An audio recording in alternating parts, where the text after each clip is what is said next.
Join us at Glossy's Beauty and Wellness Summit from November 11th through 13th in Napa, California. Influential beauty and wellness leaders will meet to discuss strategies and pain points, discover innovative tech, and ultimately make valuable business connections through one-on-ones and casual networking. For a limited time, we're offering $200 off with promo code GBS24, no spaces. Again, that's GBS24 with no spaces. Go to glossy.co/beauty summit for more information and to secure your pass today. Join us September 12th in New York City as Digiday, Modern Retail, and Glossy bring together brand and agency leaders to connect as industry experts from Colgate, PepsiCo, and more dive into the rise of retail media and how it's begun to mature, providing an exclusive deep dive into the best practices and winning strategies. For a limited time, we're offering $100 off with promo code RETAILMEDIA, no spaces. Again, that's RETAILMEDIA with no spaces. Learn more and register today at digiday.com/retailmedia.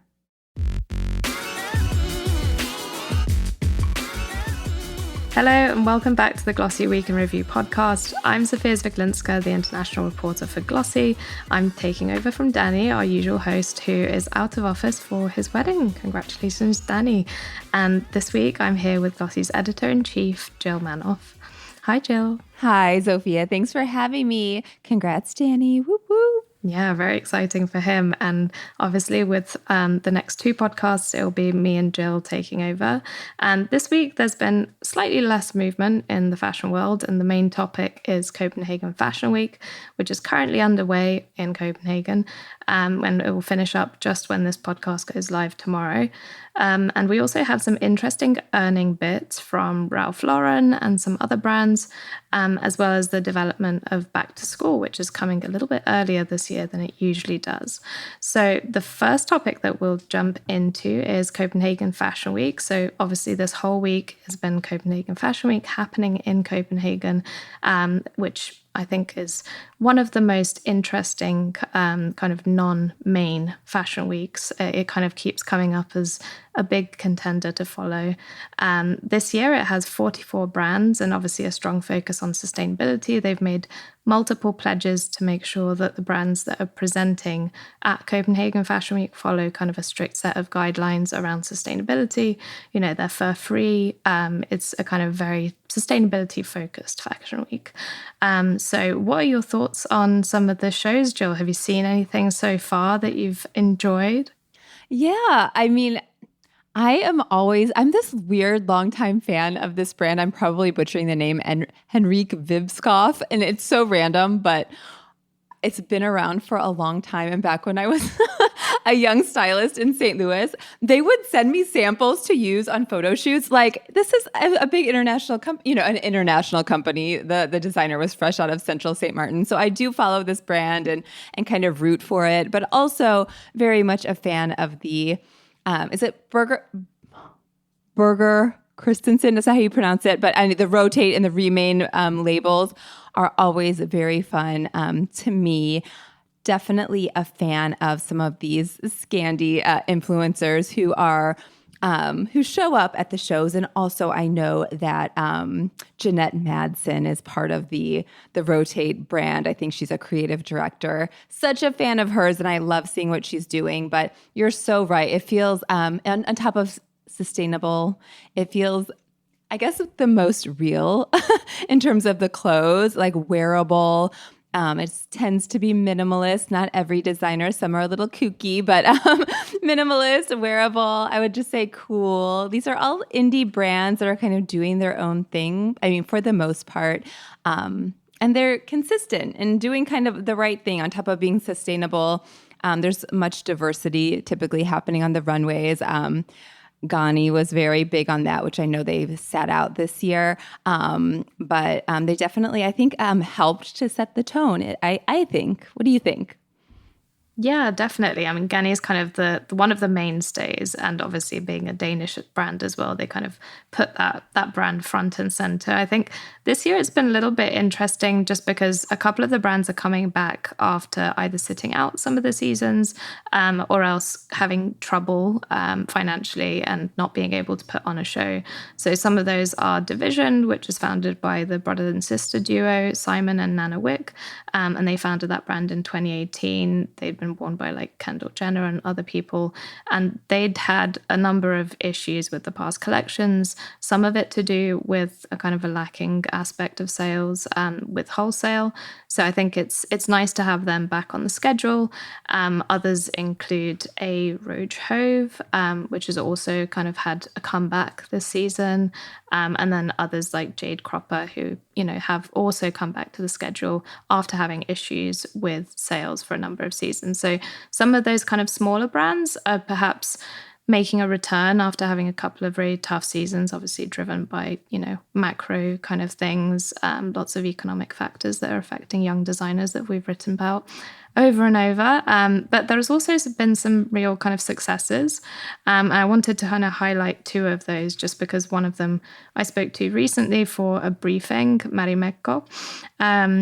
And that is, a massive brand in kind of the Scandi fashion brand center. They're very well known for their prints. And they've been doing really well in terms of expanding, their brand, basing it around a really strong identity and also having obviously a presence at Copenhagen Fashion Week. So they had their show yesterday, I believe, and they're doing really, really well. And then the other one is Rotate. Obviously, you mentioned, Christensen Collective. Like that is something that is growing more and more, and I think it's one of the highlight brands of the season. And Rotate had their show yesterday as well, and they've been expanding quite significantly. They've got a new flagship store that's opened in Copenhagen, and it's supposed to be offering up this like immersive experience of the brand. But I'm wondering if you'd seen anything about the store, Jill. I think it's such an exciting proposition from that kind of Scandi group. No, and as I'm digging in, I was thinking, wow, we should really go in and do a feature on this group. It's such a unique concept where they have two brands that's not like, I think that it's owned by maybe, I don't know who it's owned by, but the fact of the matter is it feels independent and it's still kind of a group. And two very distinct brands. One's more classic, one's more kind of party wear and bold and glamour and all those things, which is really fun. I've just noticed some pieces pop up in a local resale shop here, and I was like, wow, go St. Louis, you're so forward. I love it. And that's so interesting that they're rolling out physical retail. And it's interesting also, like with the sustainability element, as you know, like that doesn't always play well with wholesale partners. And this day and age where a lot of brands are leveraging wholesale and retail partners for awareness when they're pulling back on other marketing, the sustainability, and maybe it's like see now, buy now, or it's kind of made to order, like that type of a model doesn't always work and play well. So something to watch, and it makes sense that these brands are weaving in and out of the calendar. So many interesting elements of this fashion week. I could feel I didn't connect the dots until I was kind of reading up on what was happening this week and how brands typically approach this week. But the influences felt like when I was talking with Amy Smilovic from Tibby, she talked about the idea of wardrobing and using her collections like they're kind of a continuation and everything's complementary and works well with one another from season to season. And a lot of these brands have at Copenhagen Fashion Week have been doing this for a long time. So the influence is definitely there.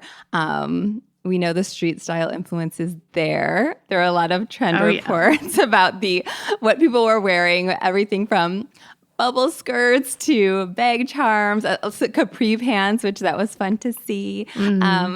And then also, did you notice some of the sponsors? I thought it was so interesting.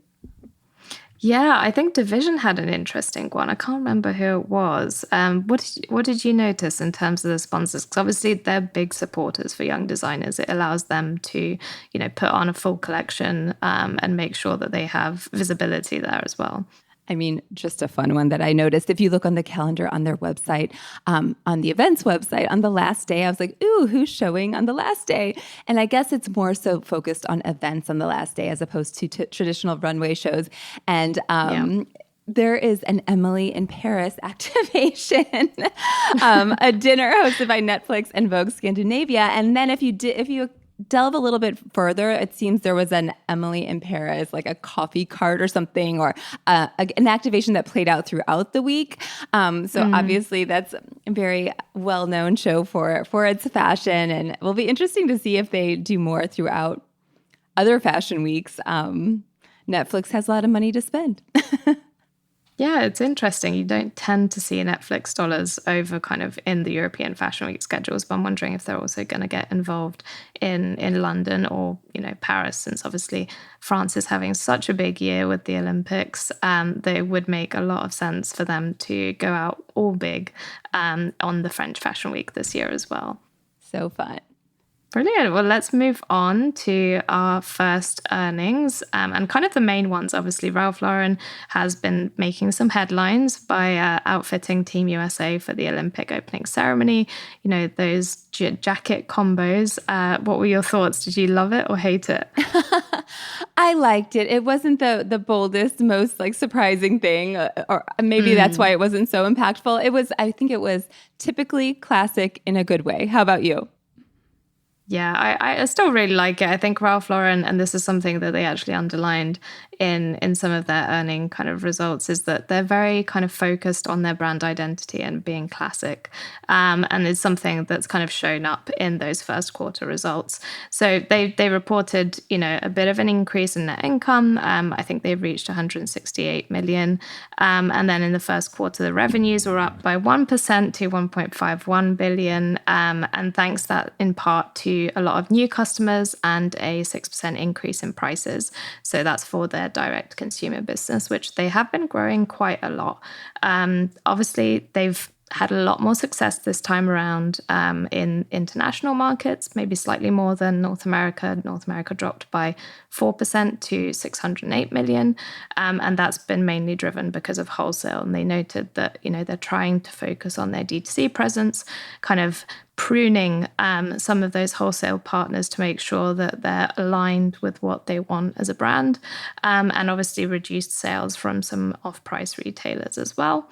And obviously the main international markets are Europe and Asia. So Europe saw a 6% revenue increase, and Asia saw 4%. And that's, a major kind of point for them with the European Olympics, with all of the kind of things that are happening in Europe this year. I think that Ralph Lauren is still very much connected to the world of sports. So I think they've seen some great sales from that side. And it'd be great to kind of dig in a little bit more into that D2C side, Jill. What are your thoughts on their kind of D2C business? Because that accounts for, such a big portion of it, 66% of sales. What do you think about how they've been kind of rebuilding that direction?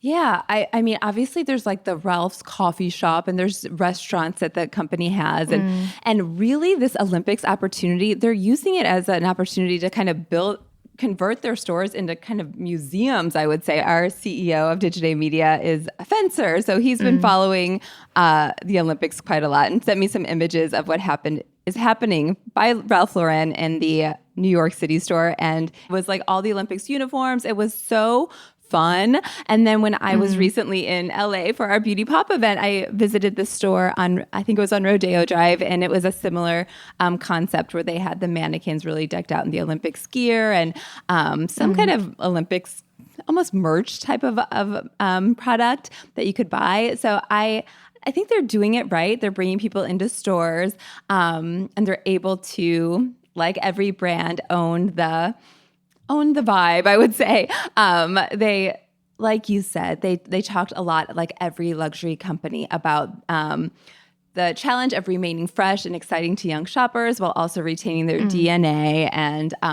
what they're known for. And it was awesome to see that they are a differentiator or an exception to the rule in China.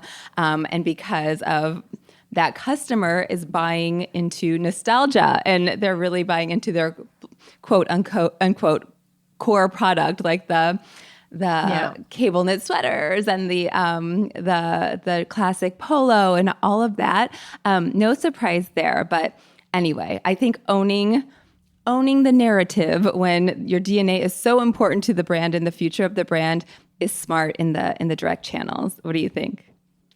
Yeah, definitely. I mean, the Ralph Lauren store in London, their kind of flagship, the main one, is really almost like a destination. Like their whole kind of store layout, the way that they've done the interiors, like the different floors and the themes, like it feels very much like a kind of Ralph Lauren owned building almost. Like it's not necessarily just a store. It kind of feels like they've put in so much of their identity. You know, you've got the dark wood, like the lighting, the little Ralph, as you said, the Ralph coffee shop downstairs. Like all of that kind of seems to play really well into such like a strong brand presence. And I guess that's also why they're looking at kind of pruning some of these wholesale partnerships, just because if you have such a strong brand identity in store, like how are you going to, I guess, make that a reality with wholesale when it's so difficult? Obviously you've got completely different layouts, completely different like store concepts. And so I think they said that they've shut down 45 doors in North America, and they had similar amount of closures the previous year. So I think they're looking at kind of elevating it so that it's in line with what they're doing it in stores. So I'm assuming a lot of very kind of high-end wholesale partnerships, which, you know, I'm kind of looking forward to. I think that there's a lot more kind of interesting things going on, obviously, with the Saks buyout as well. Like those kind of things will allow a lot more brands to elevate that proposition that they have for that wholesale offering. Totally. Gosh, I have so many questions for a different day. But like, they're pulling out of 90 stores over 2 years. How many stores are they in? And then this number, an analyst I was talking to recently talked about he questioned all these new customers that companies are announcing. Like to announce 1.3 million new customers in one quarter. That's heck of a lot of customers. So like how many are you losing? You know, like what's the balance there? Does that factor in any of that? Also, just wondering, it came up on the earnings call as well. They questioned the volatility around consumer behavior that's going to happen around the election as a result of the election and kind of bracing for that. And I want to dig through other earnings and see what other brands and companies are talking about that and kind of, I don't know, proceeding with caution. That's interesting. Yeah, I think so. I mean, Ralph Lauren's still kind of very connected to that Americana, so I'm assuming that they'll have customers either way. They don't seem to take, you know, a strong political position from what I understand, but there are other American brands which do and are kind of very one-sided in terms of their kind of party allegiance. So I'm wondering if that ends up affecting sales around this time as well. But I think, yeah, Ralph Lauren seems to kind of manage that divide well. They're known for kind of putting out the kind of Americana spinner, but not so much, you know, engaging with all of that politics. And you can see that with, you know, with their fashion show and their presence at Wimbledon. Like it's always been about kind of putting forward that classic, like American style. Yes, they're doing fun things. They always, I don't know, make a splash. I would wonder what they're, we talk a lot about media impact value, but what the Team USA collaboration or partnership meant for that, and also Wimbledon, and also their splashy, always like, I don't know, again, kind of predictable fashion shows, but you have to watch it. It's iconic. So anyway, they're putting their money in the right places, I think. Yeah, no, definitely. They seem to be making very sensible decisions and putting forward that kind of classic brand. You know, there's been a couple of other earnings this week as well. You know, companies like Allbirds, Wolverine, who own Merrill, and Sweaty Betty, Puma, and ThreadUp. And I think that overall, looking through all of those earnings, it seems like there are some slight improvements based on, you know, the kind of decisions that have been made over the last quarter. I know that a lot of these brands have had really, really tough couple of quarters. I know that Puma is becoming a little bit more enmeshed with fashion. They brought on American designer Salehe Bembury for their basketball shoe range. And apparently their Speed Cat is selling out in Asia, which is one of their models. It's a little bit more velvety. So I'm interested to see if that's going to have some impact. But what else did you see, Jill? Because I know that you were in on some of those earnings too. Yes, I'm writing my luxury briefing, so I'm so in the weeds on the luxury, what people are saying about luxury. And I mean, no surprise on in terms of Revolve Group, because they obviously have Revolve, which is more contemporary and again, like one of the Burger Christensen's brands. But anyway, party wear, bold, glamour. But then they also have Forward. And so there was like really Revolve, I think it had 4% increase in revenue and really balanced out by the drop on the Forward side of negative 4% year over year. So they're doing a lot to, I guess, there was some good talk about how efficiencies, where they're saving money. They spent less of their like total net revenue or net sales on marketing this time, and yet that marketing was more effective in driving traffic and driving sales. And also, I think I mentioned to you, they also brought their search on their websites in-house. And so that saved them money while also proving more effective at getting people to the product they wanted to buy. So a lot of interesting bits in that. They also acquired Alexander Vautier within the quarter. And so I have some questions out to them because it really reads to me like they're going after that almost like the 1%. They talked about like having a presence at Couture Fashion Week and how this designer that they acquired is one of the only, I think one of 12, one of 14 designers that are like a couture level, like that do couture fashion. You have to be like verified or qualified or whatever. So there was some good talk about that. And it seems like they're, I don't know, leaning in. And obviously they want to do what they can to grow that Forward business and bring it back to growth. So will be interesting to watch. Yeah, definitely. I think that's a really interesting thing to kind of delve a little bit more in that couture segment. You know, you always end up seeing those brands come up during Couture Fashion Week, but then they kind of drop off. You don't really hear about them apart from that specific like time period. So it's interesting to actually see them getting a little bit more press, I guess, but also engagement from customers through Revolve. I think they have some good offerings there that could really tie it in. And yeah, exactly that efficiency piece is just keeping going. Both, I think, ThreadUp and Zalando said that they're investing in AI tools. Some of them are reporting kind of early results from those. So I think that those are also driving a lot of efficiencies for those companies. We'll see whether that's going to be super successful for Zalando. Already it's kind of showing up. For ThreadUp, I think they've been making some big AI investments, but whether that's going to pay off or not, we'll still have to see. But yeah, any other thoughts on that earnings bit, Jill? No, I think that's it. And it's kind of, you need the tech people, you need the experts who can really leverage the AI capabilities. So it's almost like the big companies getting bigger, those who are able to invest in doing it internally are seeing benefits, and it's no news story. But again, we keep saying interesting to watch. We'll see how it pans out. Yeah, and moving on to our final topic, which is back to school. So in the retail sector, the back to school season typically starts obviously in August, and it's a crucial period that often kind of flies under the radar for like fashion industry insiders, but it's a good temperature check to check what people are looking for. And this year, you know, we spoke to a couple of different people, including consulting company Deloitte, who said that BTS, or back to school, is actually starting in July now. So what do you think is prompting that move, Jill? Yeah, I've always felt that it kind of creeped in July. But yeah, definitely like any like holiday, everyone's shopping earlier. And as people are pinching their pennies, kind of spacing out their spend over several weeks, or maybe getting in on some of these sale moments like Prime Day, which is in early July, and 4th of July sales and all of that. Gosh, my nieces and nephews are starting school in like early to mid-August. I'm like, wait, what? I feel like school's starting earlier, but that's just a hunch. I don't know that that's true. But it's interesting to see, and it's interesting to see where brands are, how they're promoting back to school. No surprise to me because, again, my family members, they wear a uniform to school. And so the only three things that they're talking about right now that they're excited to get is their backpack, their water bottle, and their sneakers.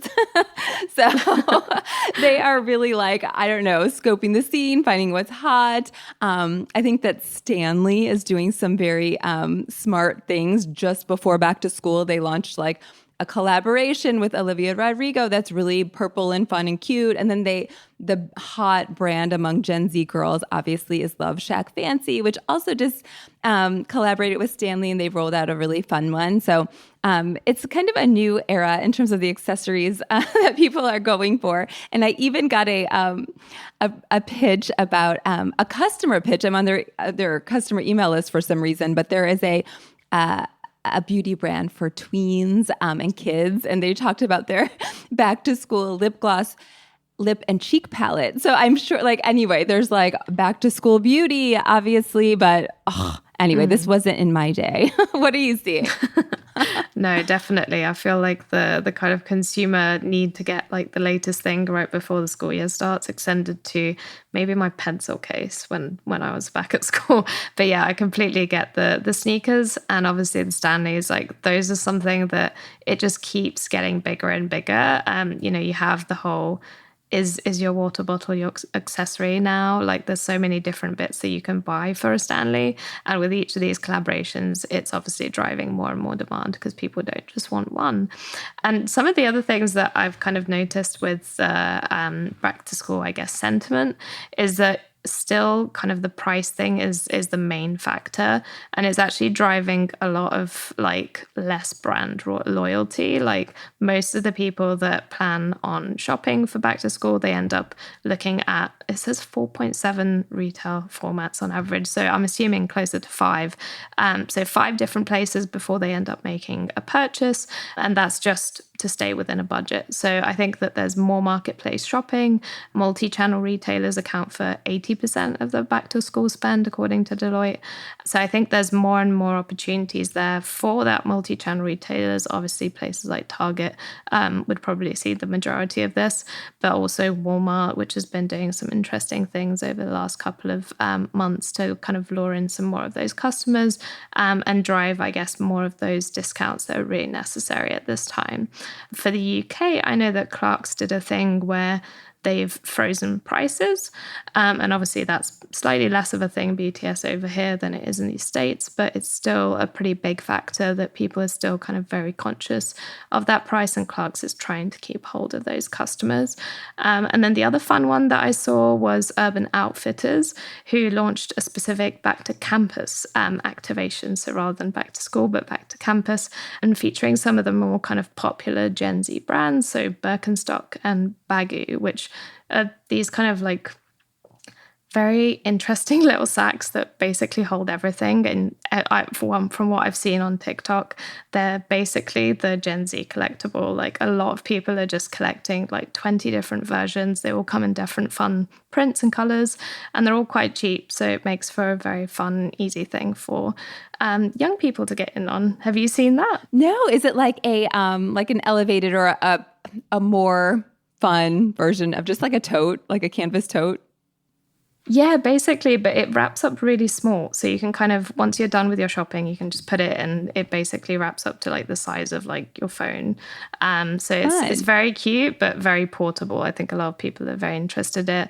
I think Sandy Liang did a big collaboration with them as well. That's so fun. That makes great sense for back to school. Yeah, I'm seeing the same data points. So interesting. Either, people are shopping based on sales, or they're shopping based on, like, there's a consumer.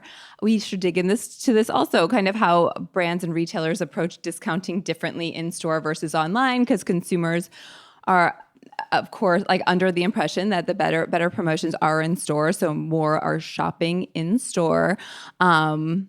Target, I thought, is doing something really fun. You see the success of Stony Clover Lane, and they allow for personalization of all these pouches and things. And Target, it was reported, set up personalization stations for backpacks and lunchboxes and water bottles. And for this young generation that's all about self-expression, I think that that's probably something that's a draw, and people would love to, create their own for back to school. So IRL activations and discounts is what I'm seeing. Yeah, no, definitely. I would love that if I had my name emblazoned on everything, and it just makes it so much easier for the parents as well to find all of that stuff in that kit. So I'm sure they'd be keen to get in on that. And some of the experts I spoke to, they're kind of looking at this opportunity not just as something to boost sales, but also something that can kind of build consumer trust. Nowadays, I think with the amount of discounting that is happening across so many different brands, a lot of people are like, okay, well, I'll just wait for the next discount. There's not really much of a benefit sticking to one brand. So it can be a good time also to build up those loyalty programs and meet those expectations. So make sure that everything is in stock, that there, is a wide range of size options. For example, as you said, for shoes, like kids, like that is such an important factor, and I think something that retailers might not be thinking about as much.